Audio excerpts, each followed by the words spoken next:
बसंतपुर नामक एक सुंदर से गांव में रमेश और सुधा नामक पति पत्नी एक छोटे से घर में रहते थे। वे दोनों अपने खुद के खेत में पालक की खेती करते थे। फिर रमेश की पत्नी सुधा उगाए हुए पालक को घर लाकर पालक के पकोड़े बनाती थी और रमेश उन पालक के पकोड़ों को बाजार में जाकर बेचता था। रमेश काफी सालों से पकोड़े बेचने का काम कर रहा था, जिस वजह से उसके कुछ ग्राहक बन चुके थे जो हमेशा शाम को उसके ठेले पर आकर गर्मा गर्म उसके हाथ के बने पकोड़े खाया करते थे।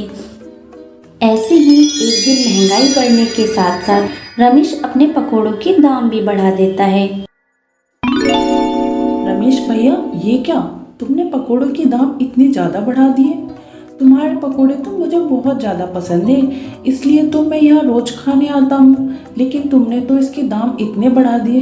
पर क्या करूँ, तुम्हारे हाथ के पकोड़े इतने स्वादिष्ट होते हैं कि खाए बिना मेरा मन नहीं मानता, इसलिए चला आता हूँ। अब एक प्लेट लगा दो मेरे लिए। अरे रमेश बेटा, एक प्लेट पकोड़े लगा देना, ये लो 20 रुपए।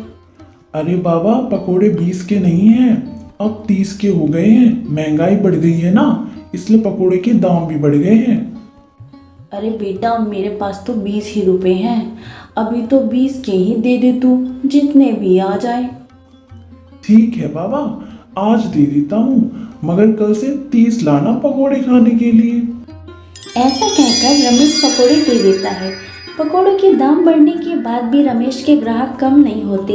उसके दुकान पर पहले जैसे ही रोज सुबह शाम भीड़ लगी रहती। रमेश सारे पकोड़ों को बेचकर अपने घर आ जाता है। घर आकर रमेश सोचने लगता है कि कैसे पकोड़ों से ज़्यादा पैसा कमा सके। पकोड़े तो मैं रोज बेचता हूँ और पैसे भी उतने ही आते हैं। मैंने पकोड़ों के दाम भी इसलिए बढ़ा दिए थे ताकि कुछ आमदनी ज़्यादा हो जाए, लेकिन अभी भी कुछ खास आमदनी नहीं हो रही है।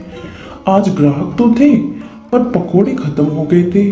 मुझे कुछ ऐसा करना होगा जिससे मैं ज़्यादा से ज़्यादा पकोड़े बना सकूं और उसे बेच सकूं। अरे हाँ, ये सही रहेगा। ऐसे रमेश सुबह खेतों में जाता है और पालक के साथ साथ पालक के बगल में उग रही घास को भी उखाड़ के ले आता है और अपनी पत्नी को लाकर देता है। सुधा, ये लो पालक और घास, इन दोनों को मिलाकर पकोड़े बना दो।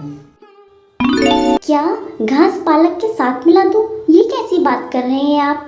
आप घास को पालक के साथ कैसे मिला सकते हैं? घास तो पशु खाते हैं और पकोड़े तो पालक के बनते हैं ना। ओहो, तुम ज्यादा बातें मत करो, बस जैसा मैंने कहा है वैसा कर दो। रमेश के कहने पर सुधा पालक के साथ घास को मिलाकर पकोड़े बना देती है और रमेश से कहती है, देखिए, आपके कहने पर मैंने पकोड़े तो बना दिए हैं, पर मुझे लगता है ऐसा करना ठीक नहीं है। ज़्यादा पैसे कमाने के लिए ग्राहकों के साथ बेईमानी, मुझे ये ठीक नहीं लगता। ओहो, तुम चुप रहो, ज्यादा बातें मत करो, तुम बस पकोड़े बनाने पर ध्यान दो। ऐसा कहकर रमेश बाजार में पकोड़े बेचने चला जाता है। अरे रमेश भैया, आज आपके पकोड़ों में वो मज़ा नहीं आ रहा जो रोज़ आता है। आज कुछ चीज़ डालना भूल गए हैं क्या आप? अरे नहीं, पकोड़े तो वैसे ही बने हैं जैसे रोज बनते हैं। तुम्हारे मुंह का स्वाद खराब होगा आज। हाँ, हो सकता है, शायद मेरे मुंह का स्वाद खराब हो गया होगा, वरना रोज़ तो आपके बनाए हुए पकोड़े बहुत ही स्वादिष्ट लगते हैं। आज पकोड़ों में ज़्यादा स्वाद नहीं लग रहा है, शायद मेरा ही स्वाद खराब हो गया होगा। ऐसे रमेश की दुकान पर जो ग्राहक रोज आते थे वो ही रोज की तरह आज आते हैं, पकोड़े खाते हैं, पर उनको आज के पकोड़े कुछ ज़्यादा स्वादिष्ट नहीं लगते हैं और वो पैसे देकर चुपचाप चले जाते हैं। अगले दिन फिर से, अरे रमेश भैया, आज भी आपके पकोड़ों में ज़्यादा स्वाद नहीं आ रहा, आप कुछ भूल गए हैं शायद इसमें डालना। अरे नहीं भैया, मैं कुछ नहीं भूला हूँ, बिल्कुल वैसे ही स्वाद है। तुम्हें ही स्वाद नहीं आ रहा, बाकी सब तो खा रहे हैं। अरे भैया, आप नाराज क्यों हो रहे हो? मैं तो ऐसे ही कह रहा था, मुझे बस पकोड़ों में पहले जैसा स्वाद नहीं आ रहा था। ये लो पैसे, मैं चलता हूँ। इसी तरह रमेश के आज भी सारे पकोड़े बिक जाते हैं और वो घर चला जाता है। चलो, पकोड़ों का काम तो अब सही चल रहा है। अब ग्राहकों के लिए पर्याप्त पकोड़े होते हैं मेरे पास, जिससे पकोड़ों की कमी नहीं होती। पर अब भी कुछ ज्यादा आमदनी नहीं हो रही है। शायद मुझे पकोड़ों के दाम थोड़े और बढ़ा देने चाहिए। सुधा, सुधा, इधर आओ।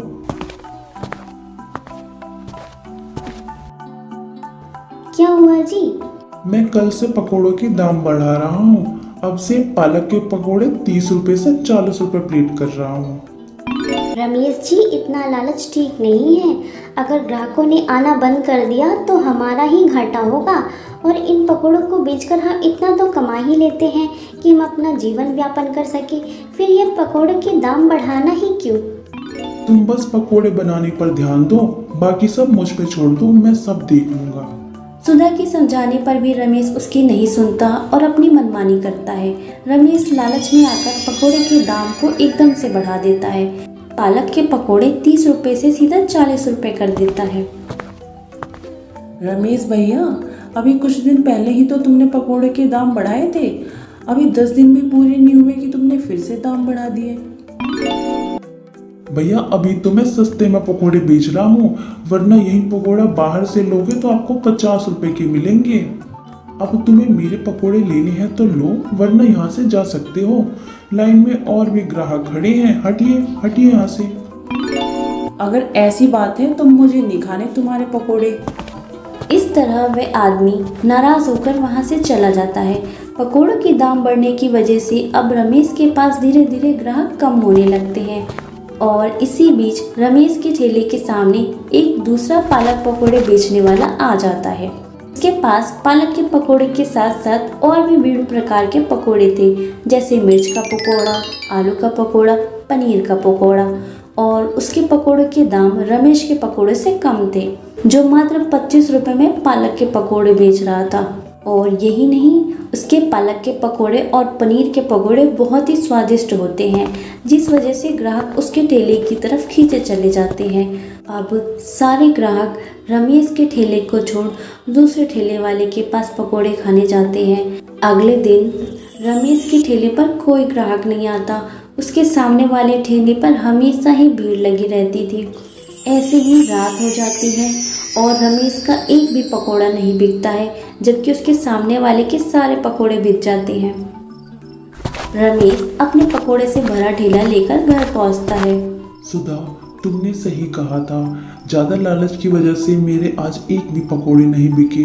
मेरे सारे ग्राहक दूसरे पकोड़े वाले के पास चले गए, क्योंकि मेरे पकोड़े पहले से ज्यादा स्वादिष्ट नहीं थे और मेरे पकोड़ों का दाम भी बहुत ज्यादा था। इसलिए अब वो दूसरे ठेले पर पकोड़े खाते। मेरी ज्यादा लालच की वजह से मेरे पकोड़ों का काम खराब हो गया। इस पर सुधा कहती है, अभी भी कुछ नहीं बिगड़ा है। आप पहले की तरह जैसे पकोड़े बनाते थे वैसे बनाइए, और पहले की तरह जो मूल्य रखा था वही मूल्य पर बेचिए। आपके पकोड़े बहुत जल्दी पहले जैसे बिकने लगेंगे।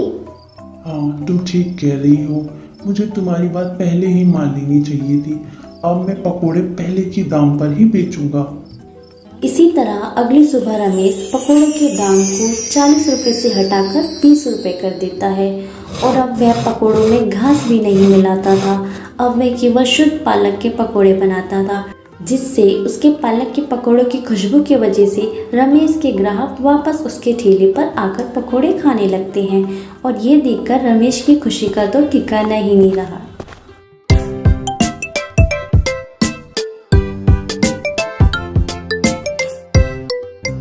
ऐसे ही और मजेदार कहानियाँ देखने के लिए हमारे चैनल कोमल टून्स को सब्सक्राइब करें।